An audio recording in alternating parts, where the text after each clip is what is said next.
Good evening, everyone. A very warm welcome to all those who have joined us this evening for the first talk of the July Web Talk series conducted by ISLA Bangalore chapter. I am Maithili representing the chapter. There are 3 talks scheduled on each of the Fridays in July starting today. The common theme tying all the 3 talks is ecologically sensitive design solutions, where the focus would be on various facets of ecology and how a holistic understanding and integrating these aspects into our landscapes may lead to sensitive design solutions.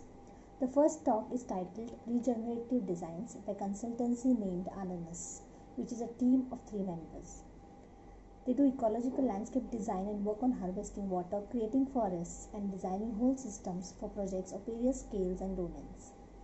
As they move about the projects, they follow a systematic process that involves a client and a community at every stage, and also dedicate themselves to teaching people about their land. Introducing the 3 members, Janani Mohan is a Permi with a design background from left.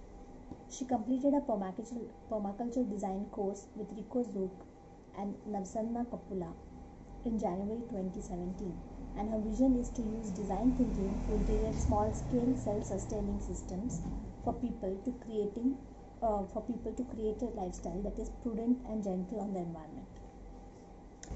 Kirimelli was born in London and moved with her mother and brother to India when she was 4.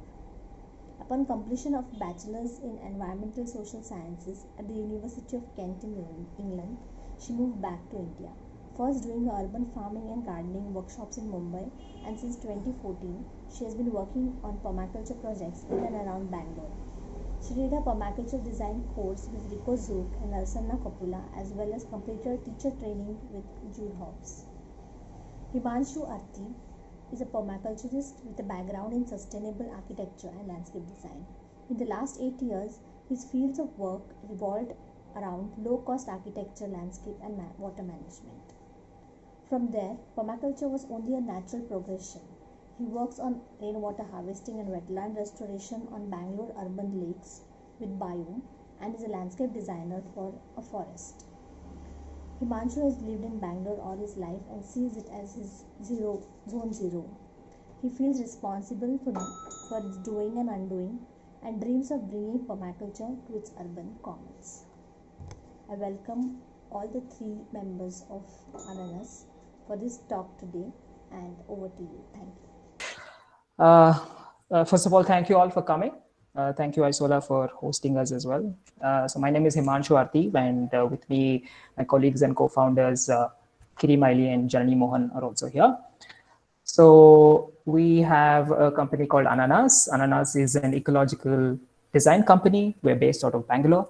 Simply put, we design living systems. So we also regenerate landscapes and revitalize communities by this method called permaculture. So permaculture is largely our tool that we use. So I'll just quickly give you a brief on what's going to happen in this presentation. First, we're going to talk about what is permaculture. Then we take you through a bit of our design process. We'll show you some of our projects that we've done, and the last 15 minutes are reserved for Q&As. Okay, we'll just wait for Kiri to come back. In the meanwhile, I'll just take you through the presentation. So basically, permaculture is an ethics-based design systems methodology for the creation of regenerative human habitats. Now, this is our definition. Essentially, what we do is through permaculture, we create self-sustainable human habitats in terms of self-sustainability, in terms of its own water, its own food, and also to sort of live regeneratively. So we use this largely as our, it's largely our toolbox, and most of our designs that we do is through permaculture. A lot of it is what we call as regenerative design. This means we're going beyond sustainability and being regenerative, which is not only restoring the landscapes and region and also creating a better space, but we're also giving something back to the nature and to the environment that we do. Like, think of it as a small example of of a degenerative system is like you go to a market and you buy a soap, which is probably made with chemicals and so on. Then you think about a sustainable system, which is that you go to a market and buy an organic soap. A regenerative system is where you go and you plant a soap nut tree, and then you take the fruit from it and then you use it. So you're not only consuming it, you're also giving back to the nature. So that's kind of what we apply in our design as well. So the aim is to find ways to provide our basic human, provide for our basic human needs, and also building resilience while we are providing for human needs for water, soil, food, and livelihoods. The process is, we go through a vision with a questionnaire with the client, and then we do a thorough environmental study. We do elements, linkages to zoning, and then comes the design, and after that, implementation guidance. So to take you through the process, Janani is going to explain about a bit of a process. Yeah. So after the phone call with the client, we get an insight into what their big dreams are. After which we send this questionnaire so that it's a more structured form of thinking about what their immediate short-term needs are, what are the longer goals, as well as some more details about the site, like the history of the site, any problems that they have faced, etc., will be covered in this questionnaire. Okay, next slide. Yeah, so after the questionnaire, we first do this document called an environmental study. This is basically a compilation of all of the preliminary research about that particular bioregion that the site belongs to, as well as all our observations from our first few site visits, the physical features of the site, as well as the energies that move in and out of the site. So what is the purpose of this environmental study is that the client is equipped with a document that has in-depth knowledge about the site, and it is something that even the community members and anyone else working on the site can use to make more informed choices of their designs for the future. Right. So in that we have like a brief of the site, we put in the survey map that the client gets done, and then we have climatic data. This is our secondary data. We find the closest weather station, and we get like the wind data, solar temperature, the rainfall. We also go into the detail with the rainfall because that's important for us with the rainwater harvesting capacity and everything. We look at the weather patterns for over a decade or more so that we are designing for catastrophe, right? So because we're shaping the land with large water structures, and so we need to be aware of the least amount of rainfall and the highest amount of rainfall the site has received in a day or over a year. And winds become a very important thing for us as well, because winds reduce the amount of reduce the loss of water, whether it is from storage to evaporation or it's from the plants through evapotranspiration. So we try and understand the wind. Sometimes the land might be very unique, so it is important to go find out these patterns from the locals around there. It might, the weather patterns might have, the site might have its own local weather patterns. So combining the two of them, we have climatic data to help us to prepare.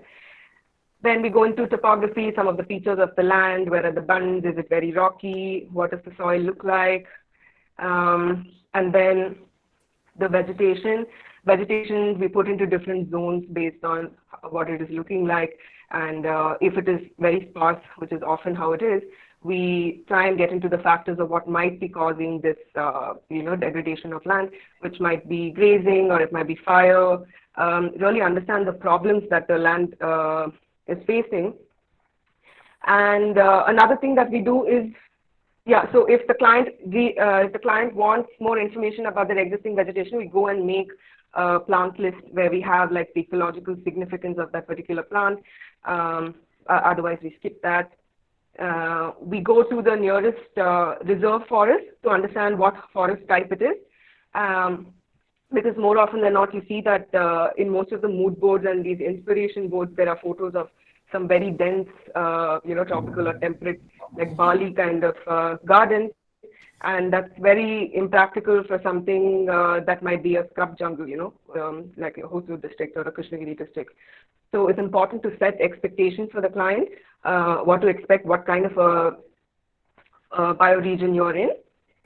And then we touch upon the fauna a little bit, where whether it is to see what we're dealing with, whether it is in terms of pests, or it's to provide shelter for some endemic creatures that are very important to that ecosystem, like birds and butterflies.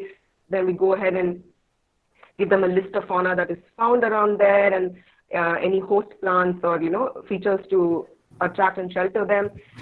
If we're dealing with bigger guys like elephants, then we have different strategies to deal with them. But yeah, these are all to just reduce conflict, and nothing is a foolproof method of avoiding any encounter. Then we go into soil. We have some basic field tests that one can do without having to take a sample for testing in a center. These field tests will give us a basic understanding of how much organic matter, which is humus, is there in the soil, which is what determines the fertility. See if it's very clean, and based on that, we can place it as good for the pond, or the soil is better for planting. This is too rocky. We sort of like understand the soil we're dealing with there. Then we have sectors and flows, like I mentioned, the different energies that are flowing into site, so that we can tap into these energies and we can manage them better. Here we have the sun, winds, fire, wildlife, and these are all marked with arcs. So what we essentially do is we take the base map of the land, right, the survey map, we take a print, and then we overlay all of these studies done on tracing paper. So there's a series of tracing papers overlaid with these different studies, which will then help us place these elements based on, looking at the patterns and, feeding off what is existing and working for the land. We are able to then sensibly design for that landscape. So flow is also a sector, is also a flow, but water needs a more detailed understanding, right? So this water map we are able to do with the contour map, and then we go confirm it on site, see how the slopes are carrying the water, how's the erosion, where is it puddling, where does it make sense to put a pond, this really determines, where we put our buildings, so that we don't want to obstruct any of these bigger water channels, and etc. From there, we calculate our rainwater harvesting potential, whether it is on the site, the storm water, or if it's from built areas, how much water can we capture, how much can we store based on the use. We try and basically slow down all the water that is entering the site and infiltrate or store it based on the requirements. We do the regular elevation and slope analysis that I think everybody does to understand the slopes of the site.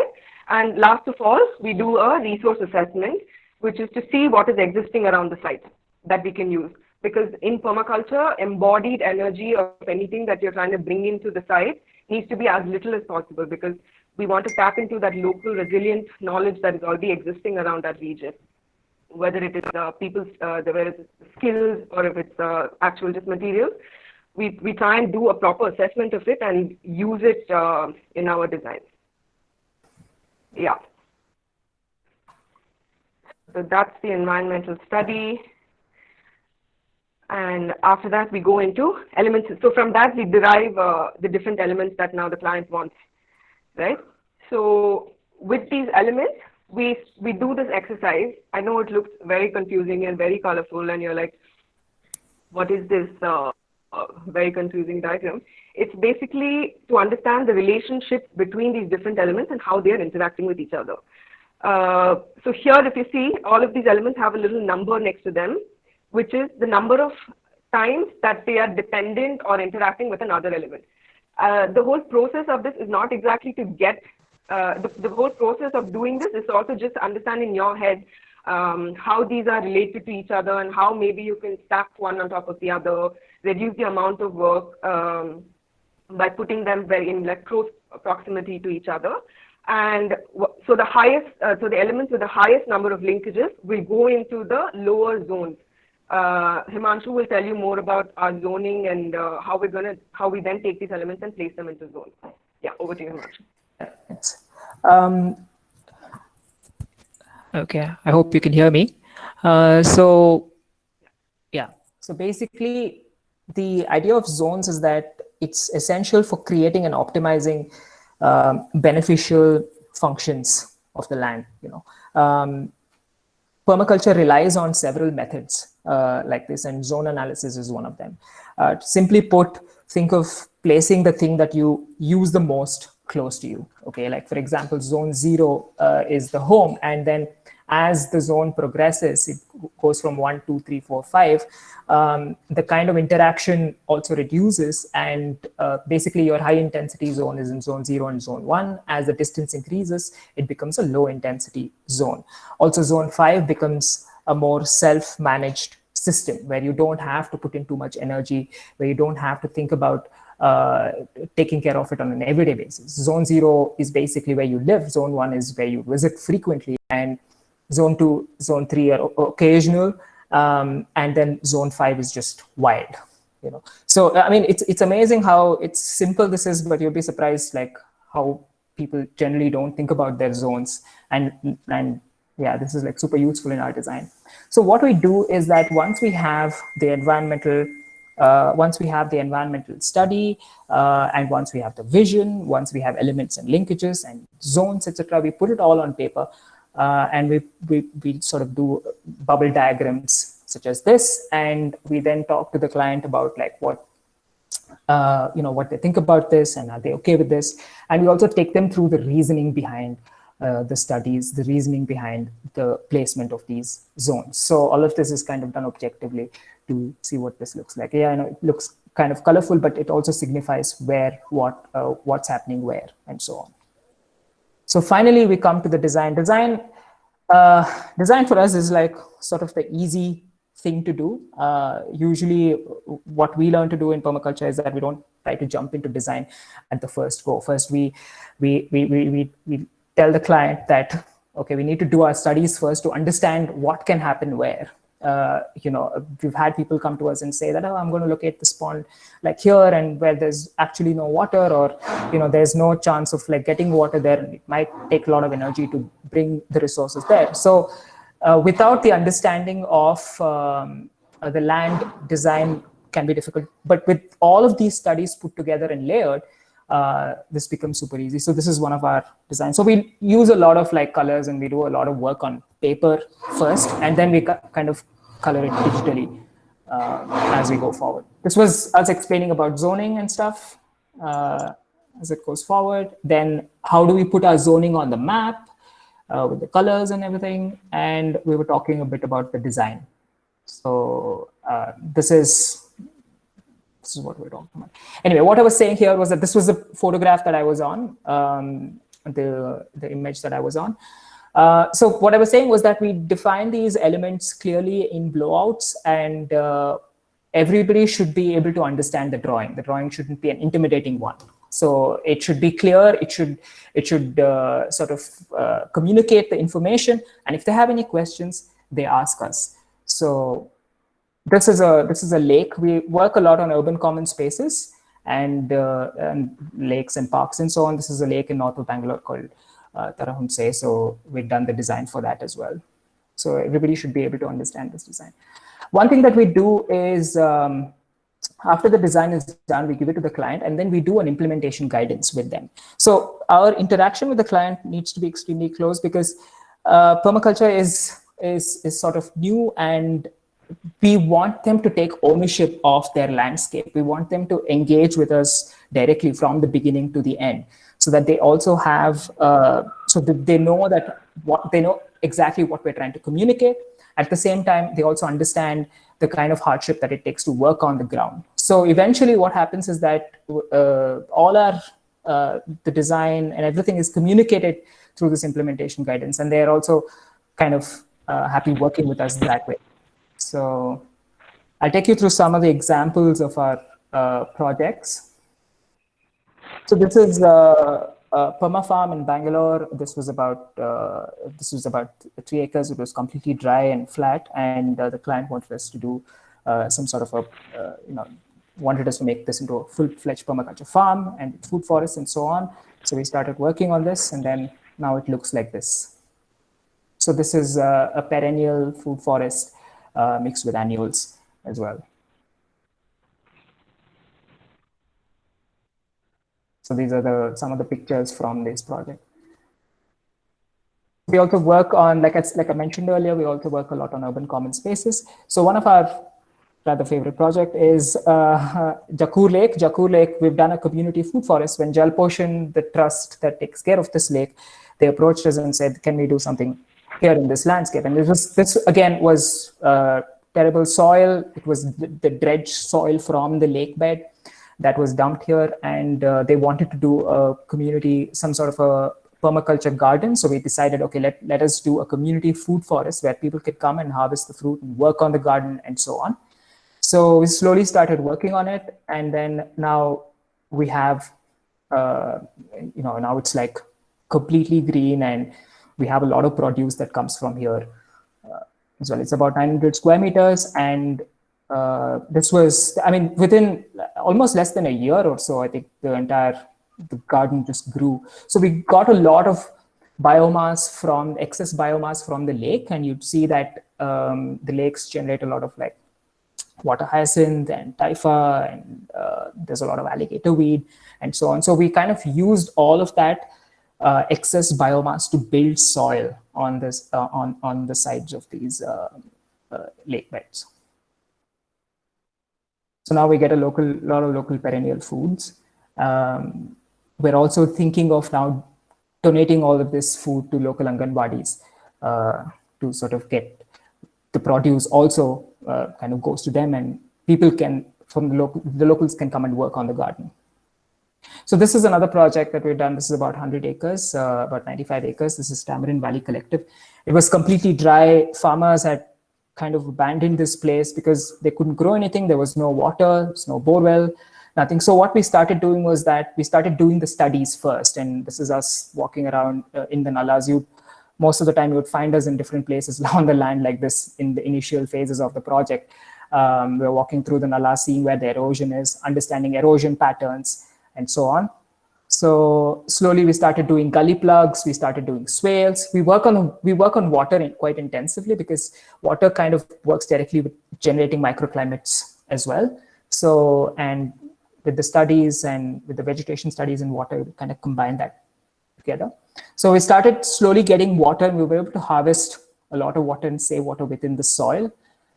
And once there was no water in this place for a long time, and now once we dug the ponds and stuff, all it takes is maybe three monsoons and 2 monsoons or so, and now there's there's water in this land. The whole idea was to store water high up in the land. Now it looks like this. There's a lot of passive irrigation with swales and gully plugs and so on. And now the community comes. The community does an amazing job here. That's the other thing that we do. We involve the community directly in whatever we think. Otherwise, it'll just be, for people, it'll just be a ditch in the ground, for clients who don't involve actively. It's like, what have you done? But once we start involving them, they take more interest in these projects. So this is what the gardens look like right now. So this is Kunjuri again. We showed you the environmental study for this project. We started doing swales and infiltration basins. This is in Hosur, again, low rainfall region. One rain, and this is what happens. It's incredible the amount of water that you can store in your landscape. This is again in Hyderabad. This is called Arbor Road Estate. We dug a huge pond, and then within 2 rains, the entire thing filled up. So imagine the amount of water, amount of soil that's being eroded this time. And this is another project in BGD in Kundapur. And you can see Kiri for scale in that, in the picture on the left. And now it's filled up with water. It's incredibly beautiful, and the entire thing is filled up with water right now. This is another project in Belgium that we've done. There was a lot of erosion that was happening in this place, and we tried to contain that erosion with a lot of gully plugs and basins. And within like 6 months or so, now we have vegetation. Vegetation always follows water. So we have vegetation, and now it looks like this.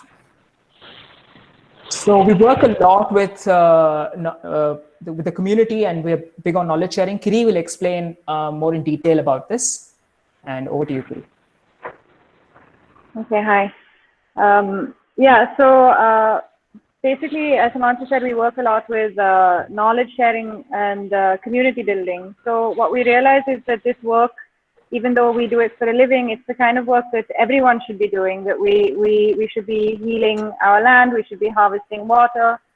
And the only way we can do this and build this kind of resilience is by working together and supporting each other and being open with the information that we have. And so we, through various means, we try to create community. So we, yeah, you can go to the next slide. In Jakur, for example, a community just kind of emerged here to create these gardens together on the banks of the lake. And we saw that quickly it wasn't only about gardening, but there was a lot of skill sharing, and it builds a lot of encouragement in people to see that they can actually achieve these kinds of things together. And we also share a lot of the information that we gather on projects such as this.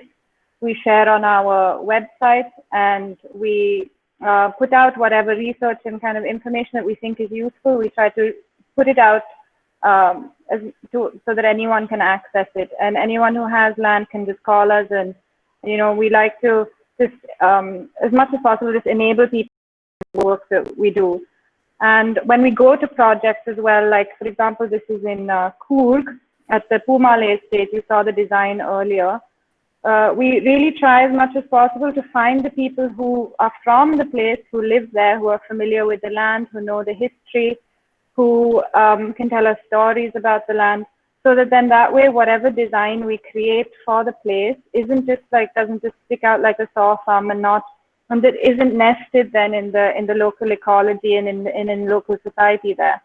So it's very much about recognizing when it's time for us to stop talking and learn from other people, and recognizing the value of that exchange of information wherever we go. So yeah, you can go to the next slide. Now, this actually goes a little bit back more towards design. So one of the tools that permaculture offers us is these permaculture principles. Now, there are many different principles that one can follow.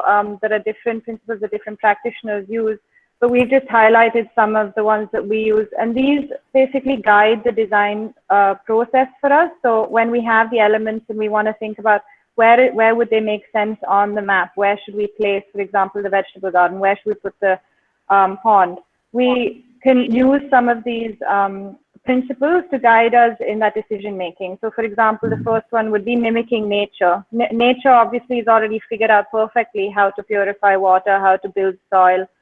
And so if we mimic natural systems, then we know that we are we're going to get success. Valuing diversity, recognizing that within the problem you have the solution, and it's just the system communicating to you.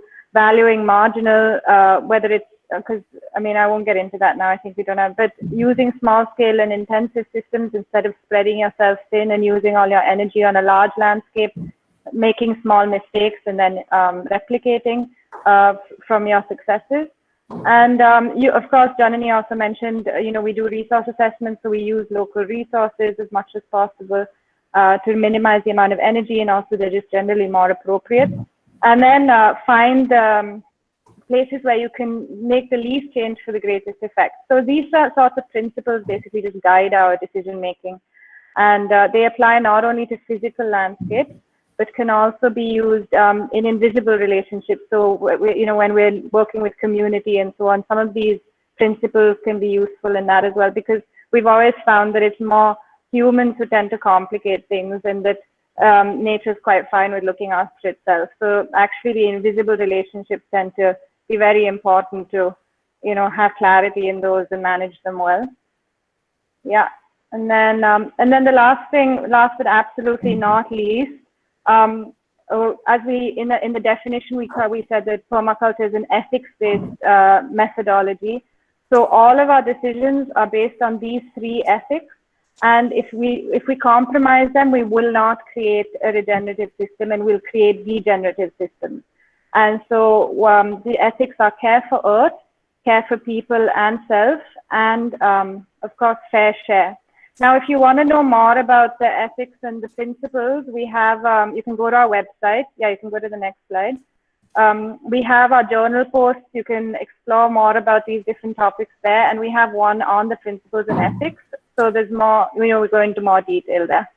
So thanks so much. Yeah, thanks for listening and watching our presentation. Thank you. Yeah. We'll take some questions now, I think. Yeah. Yeah. So we have one question from Sahana Deepa. So yeah, her question is, when you work on the sites with an existing water body, especially urban lakes, do you look at the water quality of the lake, and could you talk about some methods you have executed to improve it? Yeah, maybe I can answer that question. Kiri, if you want to join and just jump in and answer. Yeah, no, you go ahead. Yeah. So basically, so the straight answer is no. We don't directly work with the quality of water at the lake. There are other organizations that do that kind of work really well. So we work kind of indirectly to utilize the stuff that's grown because of the high nutrient value that water gets. Like, for example, your water hyacinth and all of that, like, alligator grass and all of this really grow with like high nitrates and high phosphate content in the water. So we utilize that biomass to grow the community gardens and shore planting and all of that on the lake.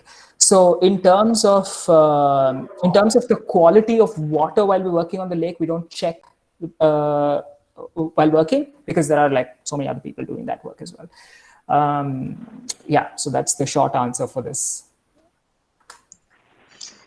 Yeah, thank you. There's one more question from Mohammed Bhatia.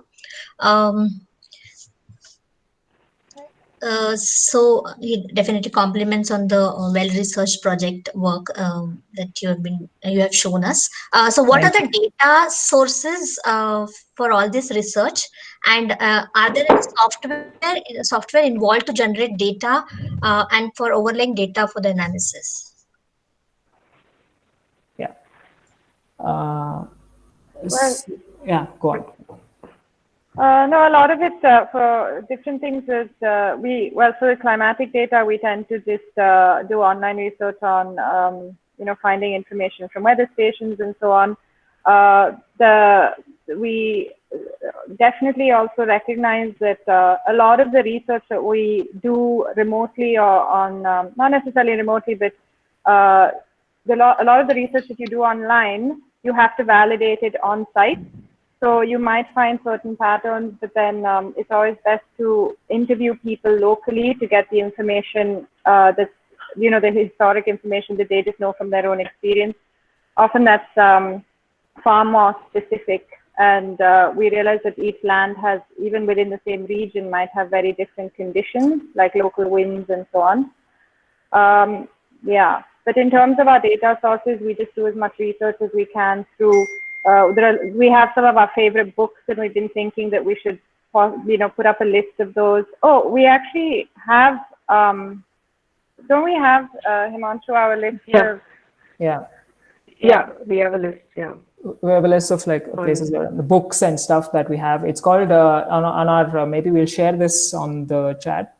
It's on our journal post. We've written something called Start Small and Start Now, where you'll find a lot of information about like where we get the data from and stuff like that. Just to add to Kiri's point as well, we encourage the client also to get a weather station. Weather station is not very expensive. Once they're working on their landscape, it's also useful for them to get that weather station so that they can also share the data to the other local farms and farmers and to designers who are working on this landscape. So a lot of it is that. And we also do a lot of interviews. There's a lot of questions that we ask the client. We ask a lot of questions. We also walk around a lot around the landscape. We talk to the locals. So a lot of information is sourced from the locals through interviews and so on. So and yes, most of it comes from the web and interviews and the client and weather stations if available. Okay, that sounds like a very extensive work before even you get onto the project. Yeah. Yeah. So we have another question from Sushmita. She's keen on knowing where you could get the biomass to create the soil in one of your projects that you showed us. I think she's referring to the Jakur Lake, maybe. Yeah. Yeah. So of course, because we're relying as much as possible on on producing the resources we need on site, we don't necessarily want to bring in manure and compost from far away. So what we do is, for Jakur, for example, in the beginning, we used a lot of water hyacinths and things that was brought from the lake itself. The fishermen brought it on boat, and we built that up. But we also use a lot of fast-growing biomass plants. So we use Napier grass, we use Mexican sunflower, Gliricidia, different kinds of nitrogen-fixing species, especially ones that really need very little and grow very quickly and are comfortable with being chopped and dropped. And so a lot of our biomass on our projects, for example, will create living fences and windbreaks, and we'll use that as the initial bank of biomass to use to build soil on the project. So actually, growing biomass is one of the foundational parts of any project that we start and any project that we do. Yeah. Yeah. Because, yeah. Yeah. Okay, so we have another question from Syed. Have you been able to monitor carbon levels before and after your projects to see the impact? So how big is the impact on the carbon footprint? No, but come and do it for us. Yeah. Yeah, no, we have not done any carbon monitoring of the carbon, but it's just that, I mean, as you can see from pictures, the transformation is like it's visual, you know. So a lot of things which were not growing earlier would start growing. So a lot of our collection, this kind of data is indirect and it's also visual. So, and also the soil quality has improved tremendously in around those areas, and at the same time the microclimates have also improved. So we have never gotten to test the carbon in the soil before and after. So yeah, I mean, if you're keen on it, let's do it. Yeah, if somebody knows to do that, please help us out. Yeah. Because generally also, a lot of it is just it's very apparent what needs to be done, and also as the changes begin to happen. But we would like to do more in-depth studies to get these parameters down, just for to get the numbers to prove it, because everyone likes numbers. Yeah. Okay. We have another question from Prerna. Can you explain the curves in the sector and flows diagram that you showed in the presentation? Yeah. Can you guys hear me? Yeah. Yeah. Okay. So sectors are when something is entering the site from a larger, section of the portion of the site. So for example, winds. If we have southwest monsoon winds, so then you draw an arc from between the south and the west, saying these winds are coming from here. Flows are something that generally have an exit and entry point. So if it's water, if it's human movement, cattle, animals, all of that can become a flow. So when you have all of these things mapped out with these arcs and these arrows, when you're say you're putting your house in the client likes this view and they want the house there, but then your fire sector is exactly right there. So now that helps you build a fire break or try to convince them saying, no, that is a bit dangerous, all your, this is the wild zone, or, you're able to justify saying this is very close to the fire sector. And you can also benefit from it in terms of like using the wind for passive cooling, putting your pond in a place where, you know, the wind is carrying in that cool air and it's, you know, your house is facing that. So in a lot of ways, you're able to manage all of these energies that are flowing in and out of your site. And for the solar arc, there's a website called suncalc.org, where you can put in your GPS and it will show you the path of the sun during the summer, when it tends to be on the northern hemisphere, and then in the southern hemisphere during the winters. So that also helps you plan on where you want your entrance, your room facing, which direction, avoid the summer heat, but you know, all of those things that you can plan. Thank you. So we have a question from Monica. What is your take on sustainable design versus regenerative design? That's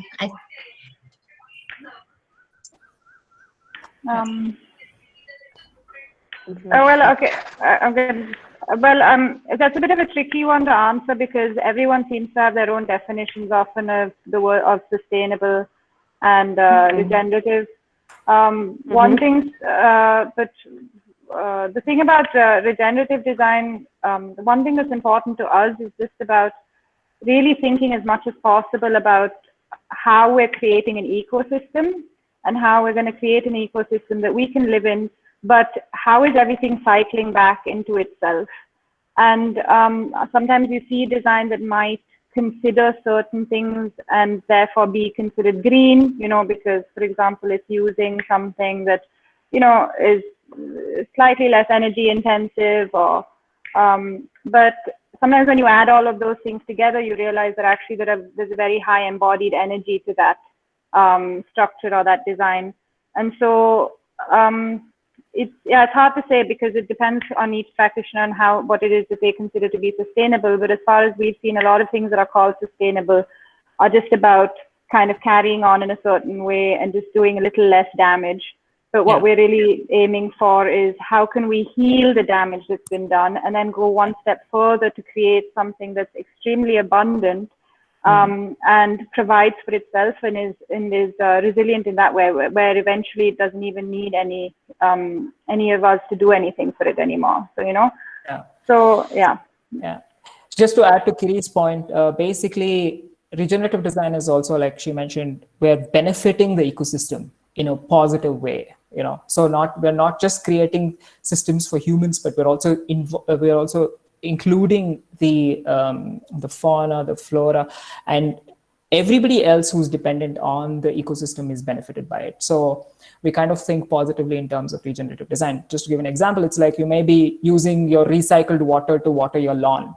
Regenerative design questions, do you even need a lawn in the first place? You know, it's like, can that system take care of itself? So how many systems can function by themselves so that eventually, like you mentioned, can it take care of its, can it, you know, survive by itself? So eventually your work is, you become a super lazy person. Your work is very minimal. You don't have to do much because you've sort of thought about it regeneratively. So sustainable design is just a cycle. It just goes on. All right. We have a lot of questions flowing in, but we have another 8 minutes. Maybe we can attempt 2 more of them, or we can take 2 more of them.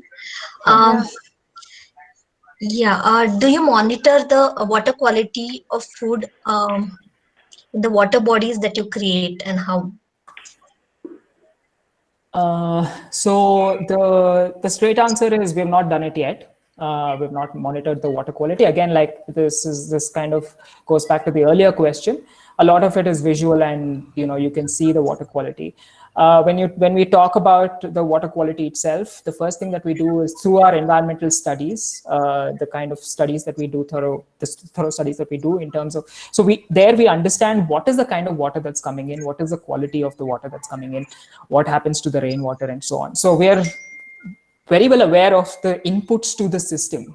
So that way, we're kind of confident that, okay, you know, the water quality is okay. But on the other hand, if we feel like, okay, or if we know that there's a chemical input into that water, and if there are like heavy metals coming into that water, then we take necessary precautions to ensure, and we know that we are not going to grow edibles because there's a chemical input in that system. But so far that has not happened. Most of the lakes and the water bodies that we work on, the water bodies are on farms, so the water is fairly, we're certain that the quality is good for growing food.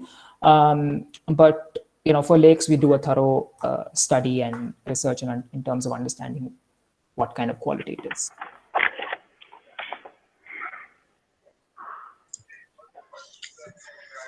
Okay, and maybe you can pick one more.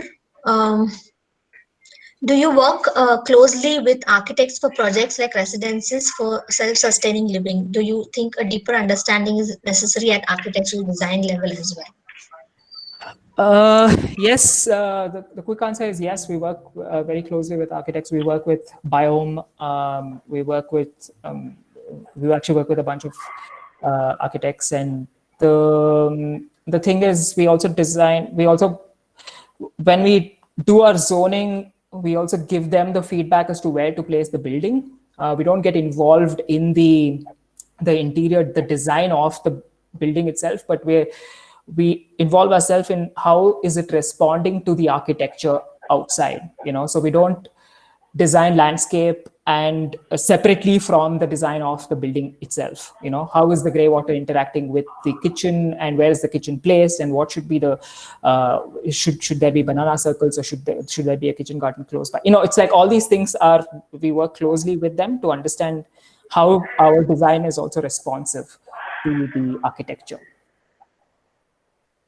I think also for the most part, we've been quite lucky to work with architects who are quite ecologically conscious.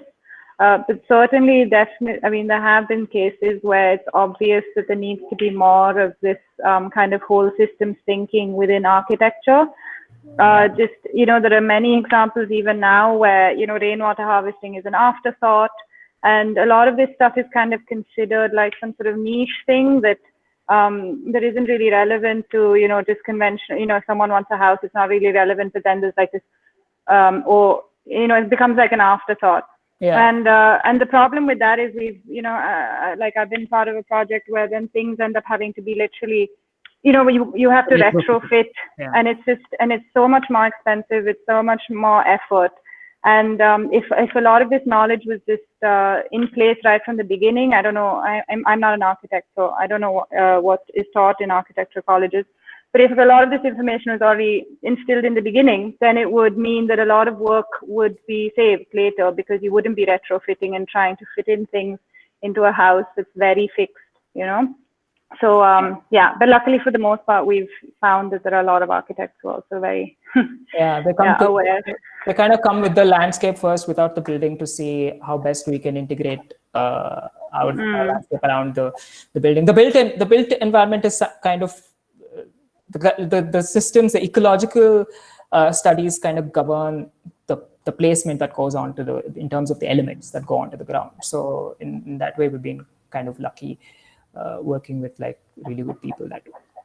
Yeah, we always are really happy when people contact us and the house hasn't been placed yet, hasn't been built yet. Yeah. And so then because we're working with the land, so then so then we can easily then fit everything around. Well, if the house is already there, then it's much harder. Yeah, usually it's much harder. Yeah. Or more work. Yeah. Yes. Yeah. Yeah. All right. Definitely, I think like-minded people need to be together when such work has to be executed. So I think we can stop taking the questions and can close the session here. Okay. Formally thanking the team of Ananas and taking out time especially and showing your projects and your work to us.